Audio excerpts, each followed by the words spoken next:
எத்தனையோ அல்லு சில்லுகள் இங்கே வந்து கிராமங்களில் புகுந்து சாதி உணர்வையும் தூண்டிவிட்டு இந்த இயக்கத்திற்கு எதிராகவும் எனக்கு எதிராகவும் அவதூறுகளை பரப்பிய போதும் அவர்களால் இங்கே ஒரு வேரை கூட அசைக்க முடியவில்லை. சில சில்லறைகள் என்ன பேசுகின்றன என்றால், மேலவளவுக்கும் திருமாவளவனுக்கும் என்ன சம்பந்தம் என்று கேள்வி எழுப்புகிறார்கள். மேலவளவு முருகேசன் அவர்கள் செருப்படி கொடுப்பது போல் பதிலடி கொடுத்தார். ஏன் போட்டியிடுற அப்படிங்கிறதுக்கு என்கிட்ட விளக்கம் கேட்கிறவன் எவனும் ஒரு ஆள் கூட போட்டியிடாமல் போனதற்கு எது காரணம் என்று திமுகவிடம் யாரும் கேட்கு. திமுக தலைவர்கிட்ட கேட்க வேண்டியதானே. எல்லா அரசியல் கட்சிக்குள்ள பிரச்சனைக்கும் திருமாவளவன் தான் பதில் சொல்லணும்னு எதிர்பார்க்கலாம். ஒரு மணி நேரத்துக்கு ஒரு தடவை வந்து பைக் நீட்டுறாங்க. அது மட்டும் கிடையாது, திருமாவளவன் வாயிலிருந்து எதையாவது குடும்பம். நான் எங்க போய் நின்னாலும் இந்த 6 பேர் வெளியே வந்துட்டாங்க, உடனே நான் ஏதாவது நியாயமா பதில் சொல்லணும்னு, அது நல்லது இல்லைங்க, அது ஆரோக்கியமானது இல்லைங்கன்னு சொன்னா இவர் இன்னும் தாவேக்காவுக்கு செக் வைக்கிறாரு. திரைமறைவுல பேரம் நடக்குது. இப்ப கூட 2 நாளைக்கு முன்னாடி பேசுறாங்க, திருமாவளவன் போய் தாவேக்காவுக்கு அழுத்தம் கொடுக்கிறாரு. என்ன அழுத்தம்னா, திருச்சி கிழக்குல நிக்கிறதுக்கு அழுத்தம் கொடுக்கிறாரு. எங்க போய் அழுத்தம்னு தெரியல. சான்ஸே இல்ல. பன்னீர்னா இது மட்டும்தான். பன்னீர்னா only milky mist. ஆச்சி மசாலா. எந்த சமையலும் ருசி தேடும் ரகசியம். 20 ரூபாய். நம்ம எவரும் பாராட்ட மாட்டார்கள், ஊக்கம் தர மாட்டார்கள். காலமெல்லாம் நம் மீது காழ்ப்புணர்வை கக்கக்கூடியவர்கள் தான் இங்கே மிகுந்திருக்கிறார்கள். அவதூறுகளை பரப்பக்கூடியவர்கள் தான் இங்கே அதிகரித்திருக்கிறார்கள். அப்படி வஞ்சமும் சூதும் சூழ்ச்சியும் நிறைந்த இந்த அரசியல் களத்தில் நமக்கு நாமே புத்துணர்வை, புது தெம்பை ஊட்டிக் கொள்வதற்கான ஒரு களம்தான் இந்த மேலவளவு போராளிகளுக்கு வீரவணக்கம் செலுத்துகிற களம். தேர்தல் களத்தில் அடியெடுத்து வைத்த பிறகு அல்லது அதற்கு சற்று முன்பு வந்தவர்கள்தான் சிலர், விரல் விட்டு எண்ணக்கூடிய சிலர் வந்தார்கள், வென்றார்கள், சென்றார்கள், அவ்வளவுதான். அவர்களுக்கு ஒரு நோக்கம் இருந்திருக்கலாம். அந்த நோக்கம் நிறைவேறாத போது இந்த தலைமைக்கு எதிராகவும் கட்சிக்கு எதிராகவும் சில கருத்துக்களை அவதூறுகளாக பரப்பிவிட்டு போகிறார்கள். ஆனால் அது எடுபடாது என்பதை இந்த மேலூர் வட்டாரமே நமக்கு உணர்த்தி கொண்டிருக்கிறது.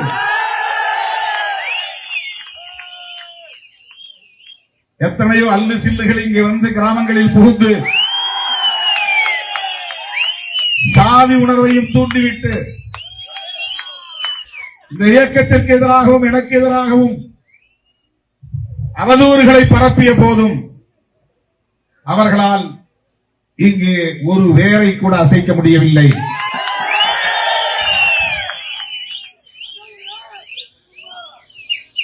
நாம் உயிரோடு இருக்கும் போதே சில சில்லறைகள் என்ன பேசுகின்றன என்றால், மேலவளவுக்கும் திருமாவளவனுக்கும் என்ன சம்பந்தம் என்று கேள்வி எழுப்புகிறார்கள்.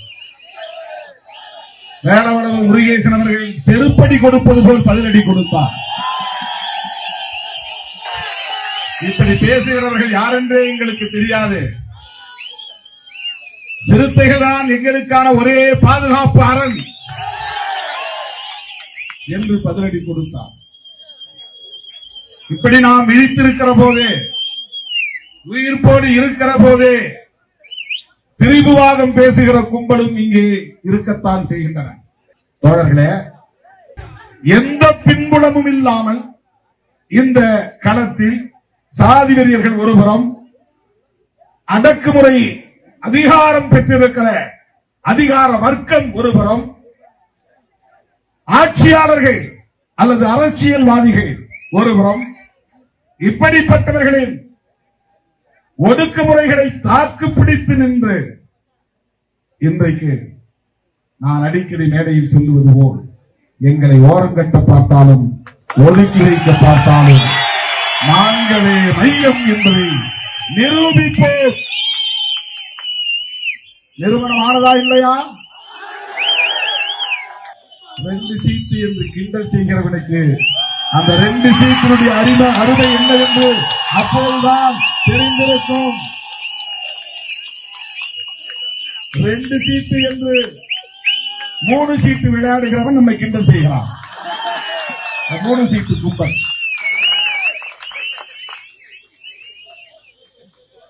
அவன் நம்மை கிண்டல் செய்கிறான்.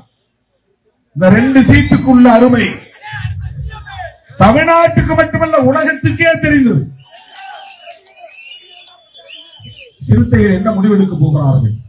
கவுண்ட் டவுன் போடுறான். இன்னும் 3/4 மணி நேரம் இருக்கு, இன்னும் அரை மணி நேரம் இருக்கு, இன்னும் 1/4 மணி நேரம் இருக்கு, இன்னும் 10 நிமிஷம் இருக்கு, இன்னும் 5 நிமிஷம் இருக்கு. என்னதான் திருமாவளவன் வாய் திறக்க போகிறார்? இதை நான் பெருமைக்காக சொல்லவில்லை தோழர்களே. இந்த இடத்தில் இந்த இயக்கம் வந்து இன்றைக்கு நிற்கிறது என்று சொன்னால், இத்தகைய ஒரு ஆற்றலாக இந்த இயக்கம் இன்றைக்கு பரிணமித்திருக்கிறது என்று சொன்னால், 10 ஆண்டு காலம் தேர்தல் புறக்கணிப்பு காலத்தில் எத்தகைய அடக்குமுறைகளையும் ஒடுக்குமுறைகளையும் நாம் எதிர்கொண்டிருப்போம் என்பதையும், இந்த 25 ஆண்டு கால தேர்தல் அரசியல் களத்தில் எத்தகைய சூது சூழ்ச்சி வஞ்சகம் அனைத்தையும் எதிர்கொண்டிருப்போம் என்பதையும் எண்ணி பார்க்க வேண்டும். இதை புரிந்து கொண்டால்தான் ஒரு தலைமைக்குரிய அருமை என்ன என்பதை புரிந்து கொள்ள முடியும். ஏதோ ஏசிங்கிறதுனால வந்துட்டாங்க அப்படின்னா எல்லா ஏசியும் வந்திருக்கணும். ஏதோ சாதிங்கிறதுனால வந்துட்டாங்கன்னா சாதி பேரை சொல்றவங்க வந்திருக்கணுமா இல்லையா? சாதி பேரை சொல்ற எந்த இயக்கமாவது தமிழ்நாட்டுக்குள்ள வளர்ந்திருக்கா? சமகாலத்தில் நம்மோடு சாதி பெயரை கொண்டு அரசியல் இயக்கத்தை தொடங்கிய யாராவது இந்த களத்தில் நிற்கிறார்களா?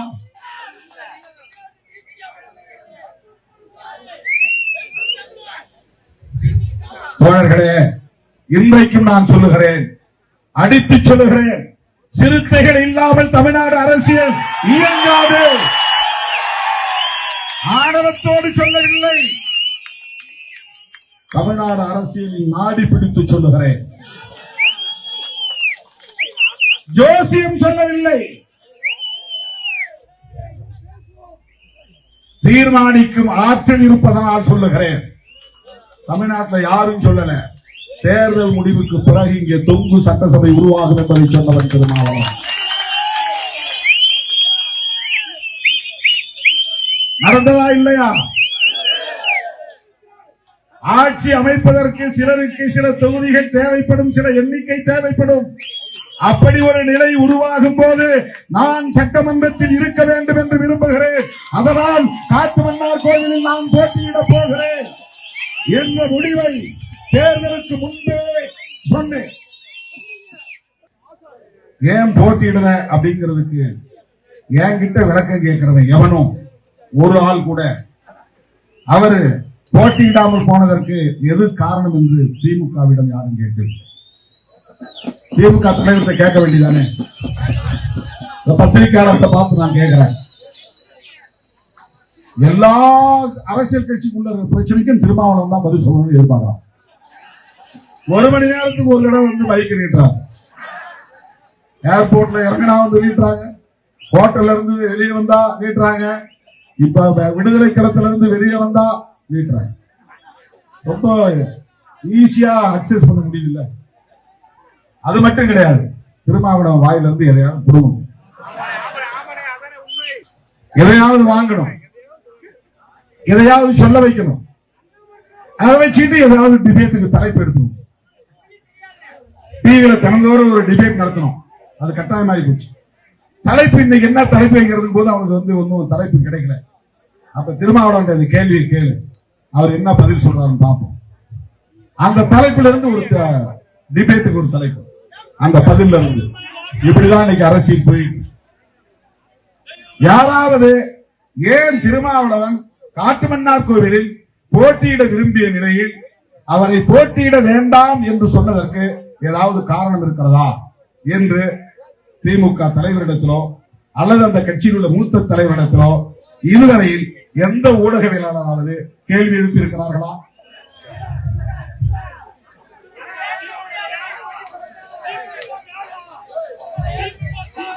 சிட்டிங் எம்எல்ஏவுக்கு ஏன் சீட்டு கொடுக்கல, இதை ரிப்பீட் வைக்கிறான்.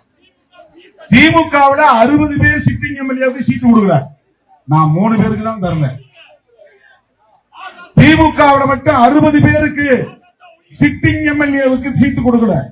யாராவது போய் திமுகவுல நீங்க எங்க 60 பேருக்கு சீட்டு கொடுக்காம விட்டீங்க அப்படின்னு கேள்வி கேட்டுருக்காங்களா?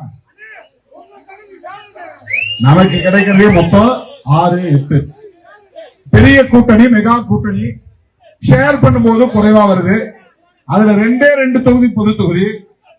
அந்த 2 தொகுதியில நின்னவங்களே மறுபடியும் நிக்கணுமாங்கிற கேள்வி மறுபடியும் வருது. அதனால மாற்றி போடணுங்கிற கட்டாயம் நமக்கு வருது. இது ஒரு தலைமைக்கு வர்ற கிரைசிஸ், ஒரு நெருக்கடி. மிச்சம் இருக்கிற 6 தொகுதி, இந்த 6 தொகுதியில எத்தனை பேருக்கு போட்டி கொடுக்க முடியும்? ஒரு தொகுதிக்கு 10 பேர், 12 பேர். தந்தாவே தந்தபடி என்று வற்புறுத்துகிற போது நான் துணிஞ்சு ஏதாவது ஒரு முடிவு தான் எடுத்தாகும். அவர் எடுத்த பிறகு இவருக்கு ஏன் கொடுக்கல, அவருக்கு ஏன் கொடுக்கல, இத பத்திரிகையாளர் வந்து நம்மகிட்ட கேள்வி கேட்கிறார். இது ஒரு தலைமைக்குள்ள சுதந்திரம், ஒரு கட்சியின் தலைவருக்குள்ள சுதந்திரம். இந்த கட்சிக்கு எப்படிப்பட்ட வாய்ப்புகளை, எப்படிப்பட்ட வேட்பாளர்களுக்கு தர வேண்டும் என்று முடிவெடுக்கிற அதிகாரம் ஒரு தலைவருக்கு இருந்தால்தான் அந்த தலைவரால் சுதந்திரமாக திட்டமிட முடியும், இயக்கத்தை அடுத்த கட்டத்தை நோக்கி நகர்த்த முடியும். ஆனால் இந்த நாள் வரையில் எலெக்ஷன் வந்து எப்போ வேட்பாளர் தேர்வு நான் எப்ப அறிவிச்சேன், இன்னைய வரையிலும் ஒரு வார பத்திரிகை வெளிப்படையாக பேசுவதில் ஒன்றும் தவறில்லை. ஆனால் ஜூனியர் விகடன் இன்னொரு நாளேடு தினமலர் தினந்தோறும் எழுதிட்டு இருந்தாங்க, கட்சி உடைய போது அவங்க வெளியே போக போறாங்க, இவங்க கட்சியை புது கட்சி தொடங்க போறாங்க. அதிமுகவிலிருந்து 6 பேர் வெளியே வந்திருக்கிறார்கள்.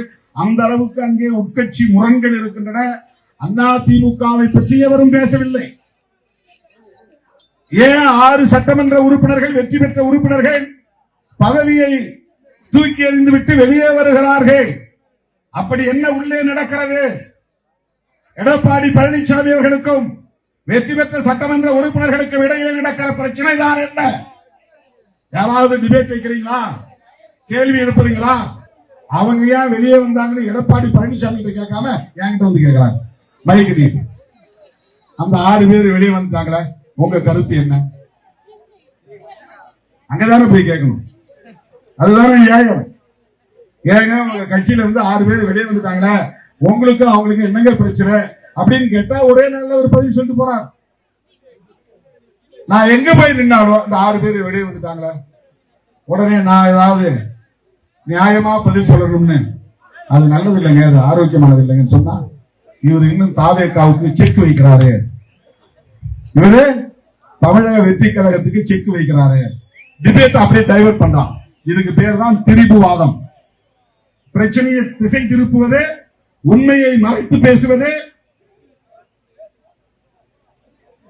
பிரச்சனை இல்லாத பிரச்சனையை பேசுவது. உண்மையிலே அதிமுகவில் தான் போய் கேட்க வேண்டும். ஏன் வெற்றி பெற்றவர்கள் ராஜினாமா பண்ணணும்? திரும்ப திரும்ப நம்ம இடத்திலே கேட்கிறார்கள். அல்லது தாவேக தலைவர்கிட்ட போய் கேட்கணும். உங்க மேல மாதிரி குற்றச்சாட்டு சொல்றாங்களே, நீங்க சொல்லித்தான் மறைமுகமா அவங்கள வந்து வெளியேறுவதற்கு ஊக்கம் கொடுப்பதாக சொல்லுகிறார்களே, இது உண்மையா? முடிந்தா முதலமைச்சர்கிட்ட கேளுங்க. அதுதானே நியாயம். தோழர்களே, இப்படி சூது நிறைந்த இந்த அரசியல் களத்தில் திருமாவளவன் தாக்கு பிடித்திருக்கிறார். புரிந்து கொள்ளுங்கள். வஞ்சம் நிறைந்த அரசியல் களத்தில் போராடி கொண்டிருக்கிறான் திருமாவளவன். இதை நீங்கள் புரிந்து கொள்ளுங்கள். 24 மணி நேரம் தாமதமாச்சான். கம்யூனிஸ்ட் சொன்ன மாதிரி உடனே ஏன் கொடுக்கல, உடனே ஏன் கொடுக்கல? எங்களுக்குன்னு ஒரு கட்சி இருக்குது, எங்க கட்சியில் உயர்நிலை குழு இருக்கு, முன்னணி பொறுப்பாளர்கள் இருக்கிறாங்க, அவங்களோட கலந்து பேசுறோம். ஒவ்வொருத்தருக்கும் ஒவ்வொரு கருத்து இருக்கும். அதையெல்லாம் சீர் செய்யணும், சரி செய்யணும். ஜனநாயக பூர்வமாக ஒரு விவாதத்தை நடத்தி முடிவெடுப்பதற்கு ஒரு கட்சி தலைவருக்கு உரிமை உண்டா இல்லையா? ஆனால் உடனே என்ன பேசுறாங்கன்னா, திரைமறைவுல பேரம் நடக்குது, இப்ப கூட 2 நாளைக்கு முன்னாடி பேசுறாங்க, திருமாவளவன் போய் தாவேகாவுக்கு அழுத்தம் கொடுக்கிறாரு. என்ன அழுத்தம்னா, எங்களுக்கு SC/ST டிபார்ட்மெண்ட்லாம் வேண்டாம், எங்களுக்கு இதை விட நல்ல டிபார்ட்மெண்ட் கொடுங்க, போர்ட்போலியோ கொடுங்க அப்படின்னு நான் கேட்டேன். அந்த மாதிரி ஒரு பேச்சே நடக்கவில்லை. அந்த மாதிரி ஒரு பேச்சே நடக்கவில்லை. சமூக நீதித்துறை எளிய மக்களுக்கான, விளிம்பு நிலை மக்களுக்கான ஒரு துறை. மனப்பூர்வமாக ஏற்று சிறப்பாக பணியாற்றிக் கொண்டிருக்கிறார் தம்பி வன்னி அரசு.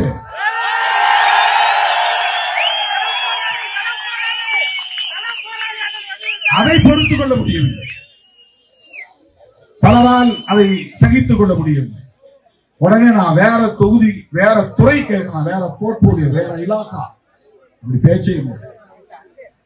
என்ன முதலமைச்சர் பொறுப்பேற்ற பிறகு திரு விஜய் அவர்கள் வேளச்சேரியில பேசிய போதே எனக்கு இடைத்தேர்தல் நிற்கிற விருப்பம்லாம் இல்ல, அந்த எண்ணமே எனக்கு கிடையாது, நான் அமைச்சரவையிலும் சேர மாட்டேன், இடைத்தேர்தலிலும் நிற்க மாட்டேன் என்பதை எப்போதே முடிவெடுத்து விட்டேன்.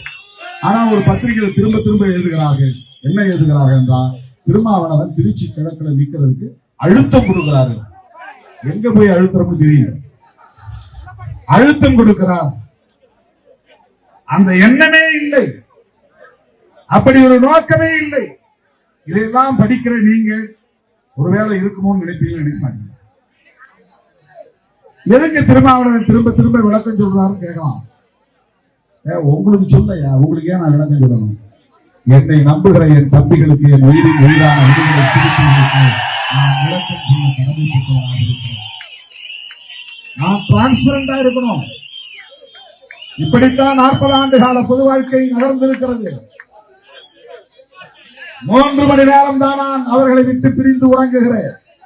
4 மணி நேரம் தான், 20 மணி நேரமும் என்னை சுற்றிதான் இயக்கத்தோழர்கள் இருக்கிறார்கள். அப்படி வெளிப்படையான ஒரு பொது வாழ்க்கை. ஆகவே இந்த அரசியலிலும் ஒரு வெளிப்படைத்தன்மை, அதற்காக நான் விளக்கம் தருகிறேன்.